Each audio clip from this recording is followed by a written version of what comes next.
สบายดีพี่น้องมื้อนี้เราจะมาแนะนำเกี่ยวกับชีวิตชนเผ่าลาวเทิงเฮาเนาะวิธีไปขอเมียพี่น้องเอ้ยเฮามาเบิ่งนำกันเลยเนาะอันนี้แม่นเฮือนของเจ้าบ่าวเด้อประมาณนี้เด้ออันนี้อยู่เทิงเฮือนกับแม่นี่เพิ่นกำลังกะเกียมกินข้าวพี่น้องเอ้ยกำลังกินข้าวแต่ว่ายังรอท่าญาติพี่น้องของเจ้าภาพเพิ่นเนาะยังบ่ทันมาหลังจากเพิ่นมาแล้วก็เริ่มกินเลยพี่น้องเอ้ยเนาะเพิ่นเริ่มกินเลยเนาะเพราะว่าหลังจากเพิ่นกินแล้วก็เพิ่นก็ต้องได้ปรึกษาหารือเนาะนี่เจ้าภาพเพิ่นก็ได้ขาไก่ตัวหนึงพี่น้องเอ้ยให้อำนาจกับของกินและญาติพี่น้องเนาะขาไก่ตัวหนึงเนาะหลังจากก่อนสิไปขอก็ต้องได้กินข้าวกินน้ำก่อนเนาะพี่น้องเนาะนี่เด้อนี่ร้านเพิ่นก็อาเมียนเนาะหลังจากกินอิ่มแล้วก็อาเมียนกระโตกอาเมียนทิพเขาเนาะพี่น้องเนาะทางบ่อนแจเฮือนนี่เนาะหลังจากอาเมียนแล้วก็เพิ่นก็ได้ได้แต่งตั้งเนาะได้แต่งตั้งพอได้แต่งตั้งเป็นพอรามบ่ได้แต่งตั้งเป็นเฒ่าแก่เนาะแล้วก็เฒ่าแก่ก็ได้ถามคืนว่าอันเรื่องสินสอดค่าดองลูกไผ่เจ้านี้เจ้ากะว่ามีความสามารถสิเอาให้เท่าไหร่เนาะเรื่องสินสอดค่าดองนี่แล้วจะมีเงินเท่าไหร่แล้วก็อีกอย่างก็คือเงินกลางเฮาไปขอมื้อนี้คันเว้าเร็วๆคืออันคนลาวเขาก็เอิ้นว่าเงินกลางเนาะเงินคันคอก็แม่นเงินกลางก็แม่นเนาะอันนี้มันจักล้านถามเบิ่งอันผู้บ่าวเนาะอันนี้หลังจากถามเรียบร้อยแล้วฮู้จักแล้วเพิ่นก็กำลังกะเกียมแล้วนี่ออกจากเฮือนพี่น้องเอ้ยลงจากเฮือนนี่ลงจากเฮือนอันนี้ก็แม่นหมู่ของเจ้าบ่าวเนาะเพราะว่าเจ้าบ่าวและสุกยาตอนนั้นแม่นอันนี้สุกยานี่แม่นนั่นเจ้าบ่าวแล้วนี่ประมาณนี้แล้วรอก็ประมาณนี้พี่น้องเอ้ยกี่ลายประมาณนี้อันนี้แม่นเฮือนของเจ้าบ่าวนี่ทางพอรามเพิ่นก็เอาลานเพิ่นเลยเพิ่นก็กะเกียมรถล้างเติมน้ำหมอกเติมน้ำมันพี่น้องอยากเดินทางไปหาเฮือนเจ้าสาวเนาะอันแต่เฮือนเจ้าบ่าวหาเฮือนเจ้าสาวก็บ่ได้ไกลพี่น้องเอ้ยก็ประมาณพอไปได้อยู่ก็ประมาณนั้น9 ลักนี่แหละประมาณพี่น้องประมาณ9 ลักปลายเนาะไปฮอดพุ่นก็9 ลักปลายแต่ว่าเส้นทางก็พอไปได้อยู่เนาะกันฝนบ่ตกก็คล้ายๆแน่หลังจากเกียมแล้วก็เดินทางไปเลยนี่หมู่เพิ่นก็ไปนำหลังอำนาจกำปกครองก็ไปนำหลังพี่น้องเอ้ย นี่เพิ่นไปแล้วนี่เห็นบ่สวดนี้ก็แม่นหมู่นี่ก็แม่นห้วยพี่น้องเอ้ยไกลจากแต่บ้านจะวาวหาห้วยนี่ก็หน่อยหนึงก็ฮอดห้วย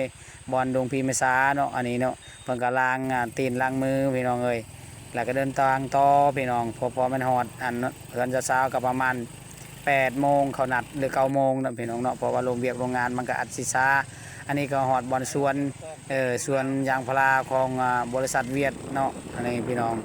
ก็ประมาณแต่ส่วนนี้ฮะบนเส้นทางงานเล็กเก่าก็ประมาณอีกบ่ไกลเนาะนี่ฮอดแล้วพี่น้องนี่ฮอดแล้วเส้นทางเล็กเก่าเพิ่นก็จอดไปก่อนเนาะเพราะว่าเบิ่งเบิ่งทางเทิงเบิ่งทางลมก่อนเพราะว่ายันรถใหญ่มาเด้บ่เห็นก็เพิ่นก็ข้ามไปเลยนี่พี่น้อง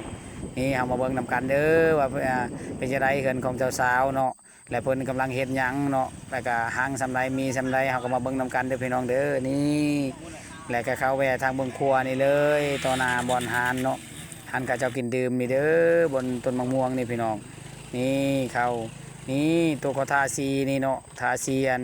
สีส้มนี่พี่น้องเอ้ยนี่รถจอดอยู่ตารางนี่แต่ว่าข้าพเจ้าทายก็บ่ได้แจ้งบ่อนนี้เนาะพี่น้องเนาะเพราะว่ารถมันทิ้งกองนี่เนาะกองทิ้งเนาะนี่เกิบกับบักละลายเนาะบักละลายมีแต่เกิบอนาคาปกครองและญาติพี่น้องและอันนั้น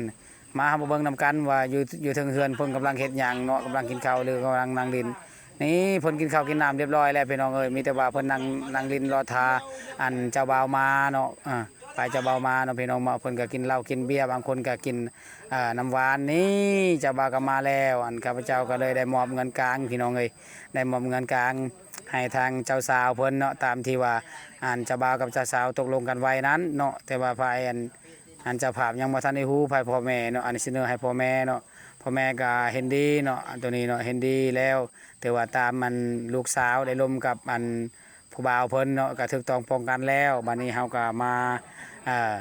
มาเริ่มมันเว้าเรื่องสินสอดค่าดองเลยอันนี้ก็ภายเคยอยู่ทางล้มเนาะภายกะยาเขาเจ้าอยู่ข้างเทิงพี่น้องเอ้ยวันนี้เขาก็ยังถามอีกเจ้าบ่าวเนาะหลังจากถามเรียบร้อยแล้วเพิ่นก็เว้าเรื่องสินสอดค่าดองเรียบร้อยเพิ่นก็เลยสร้างบทบันทึกนั่นในบ้านเพิ่นก็เอาให้อันนั้นลานของในบ้านเนาะเฮ็ดบทบันทึกมาเนาะเพราะว่าเราประสบการณ์หลายผู้เป็นลานนี่เขาเจ้าก็เขียนบทบันทึกขึ้นมาเนาะหลังจากเขียนเรียบร้อยแล้วบทบันทึกเพิ่นก็เซ็นบัดนี้เนาะเซ็นในบ้านแล้วก็เซ็นนั่น ทาเกโนโฮมหลังจากเพิ่นเซ็นเรียบร้อยแล้วไผยิงไผสายโอเคแล้วเพิ่นก็ในบ้านเพิ่นก็อ่านผ่านเนาะผ่านบทบันทึกที่ว่าเฮาตกลงกันไว้นั้นว่ามันถูกหรือบ่ถ้ามันบ่ถูกผิดเฮาก็ต้องได้เฮ็ดใหม่อันนี้หลังจากเฮ็ดบันทึกเรียบร้อยแล้วอ่านผ่านตกลงเพิ่นก็กินข้าวกินน้ำพี่น้องเอ้ยนี่เพิ่นก็กินข้าวกินน้ำเนาะอันนี้ไผเคยก็กินทั้งลุมเนาะไผกะยาก็กินทั้งเทิงคือเก่าเพราะว่ากะยามันอยู่ที่เทิงเฮาเป็นเคยอยู่ที่ลุมเนาะเขาก็กินชิ้นหมูข้าวคาเนาะไผเคยถือเอามานั่นแหละพี่น้องเอ้ยทั้งเบียร์พร้อม